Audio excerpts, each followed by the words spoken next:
बच्चों आज हम आपको वृत्त के बारे में बताएंगे। वृत्त किसे कहते हैं? सर्कल। एक निश्चित बिंदु से समान दूरी पर स्थित बिंदुओं के बिंदु पथ को वृत्त कहते हैं।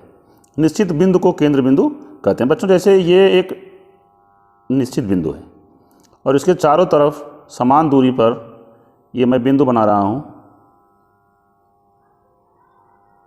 और इसे हम ऐसे मिला देते हैं, ये मिल गया। ये जो बिंदु हैं सब बिंदु पथ हैं, ये केंद्र बिंदु से मिला दिए सबको, तो ये हमारा जो आकृति बन करके आया ये हो गया वृत्त। इसे हम इंग्लिश में सर्कल कहते हैं। बच्चों ये जो हमारी निश्चित जो बिंदु है इसे हम कहते हैं केंद्र। केंद्र से होकर के, और ये बच्चों जो इसका बाहरी भाग है जो बाउंड्री लाइन आई है इसे हम परिधि कहते हैं। क्या कहते हैं बच्चों? परिधि।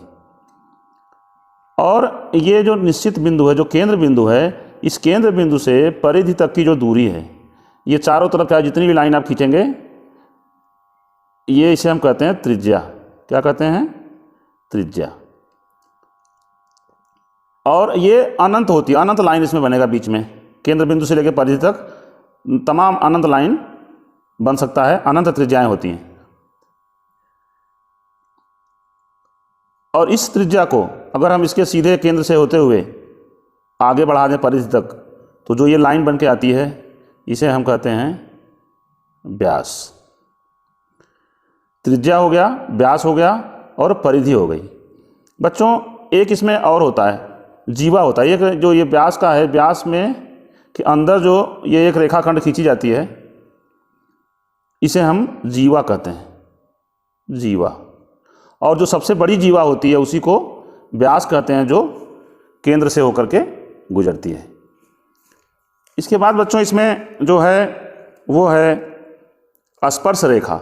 इस वृत्त से जो ऐसे सट करके जो रेखा जाती है, ऐसे ये सट करके वृत्त के बाहर से जो सट करके जाती है इसे कहते हैं स्पर्श रेखा।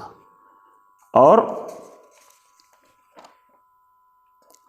स्पर्श रेखा के अलावा एक और चीज़ है जो ऐसे निकल जाती है रेखा, वृत्त के अंदर से निकल करके बाहर चली जाती है, इसे हम कहते हैं छेदन रेखा। क्या कहते हैं बच्चों?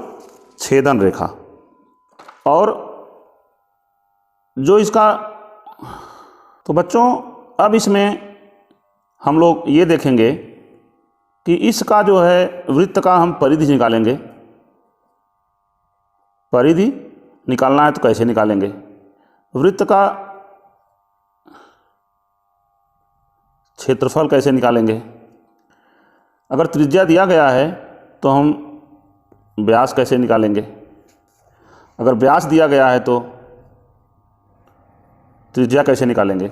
इस तरह के प्रश्न इस चैप्टर से बेसिक क्लासों में आते हैं और इसमें हम स्पष्ट कर देना चाहते हैं। इसमें कुछ सूत्र हमको फार्मूला मिला हुआ है, जिसमें परिधि के लिए जो फार्मूला है बच्चों वो है परिधि बराबर 2πr।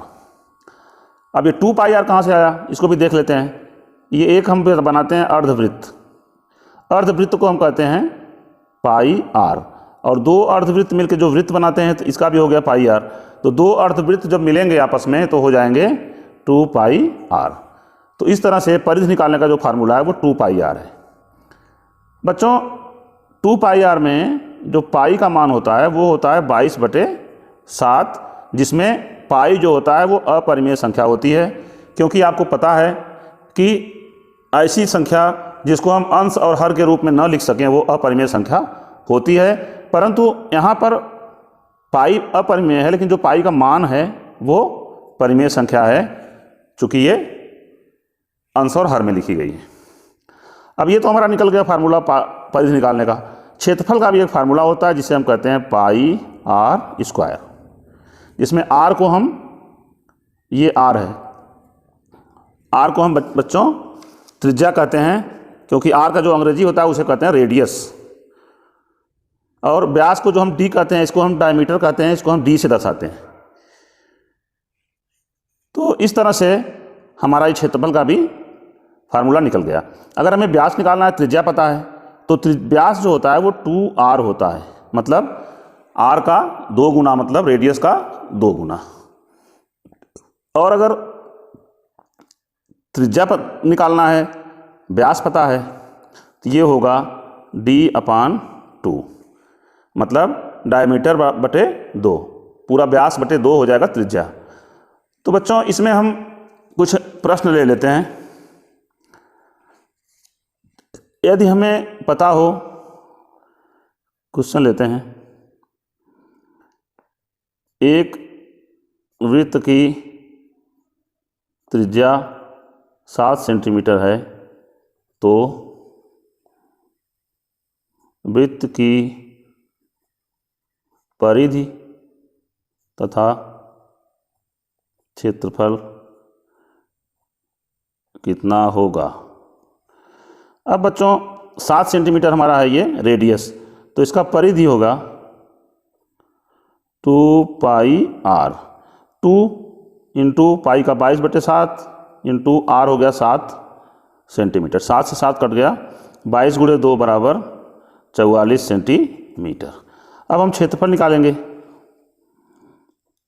क्षेत्रफल बराबर πr², तो पाई का हो गया 22/7, आर का हो गया 7, स्क्वायर का हो गया, एक बार और आर से गुणा कर दें रेडियस से, तो 7 से 7 कट जाएगा, 22 × 7, 7 दूनी 14, 4 हाथ में 1, 7 दूनी 14, 154 सेंटीमीटर।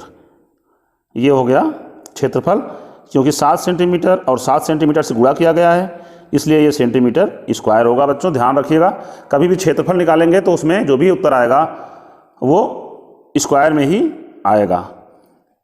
अब हम एक और प्रश्न ले लेते हैं। यदि त्रिज्या 14 सेंटीमीटर है, तो परिधि और क्षेत्रफल कितना होगा। यहाँ भी वही है, परिधि बराबर 2πr बराबर 2 इंटू 22/7 इंटू आर, यहाँ पे 14 सेंटीमीटर है। इसको हल करेंगे बच्चों, 7 दूनी 14, 22 दूनी 44 दूनी 88 सेंटीमीटर हो गया परिधि। क्षेत्रफल की बात करेंगे तो क्षेत्रफल बराबर πr² बराबर 22/7 गुणे 14 cm गुणे 14 cm। अब इसको काट लेते हैं, 7 दूनी 14, अब 22 दूनी 44, 44 में जब हम 14 से गुणा करेंगे, गुणा करके देख लेते हैं, 44 में 14 चौका 56 के 6 में 5, 14 चौका 56 और 5 61, 616 cm², 616 सेंटीमीटर स्क्वायर इसका आ गया क्षेत्रफल। बच्चों जैसे अगर त्रिज्या दिया गया है 7 cm, तो हमें व्यास निकालना है। व्यास बराबर 2r, 2 गुणे त्रिज्या 7 दिया गया, 2 गुणे 7 कर देंगे 14 सेंटीमीटर।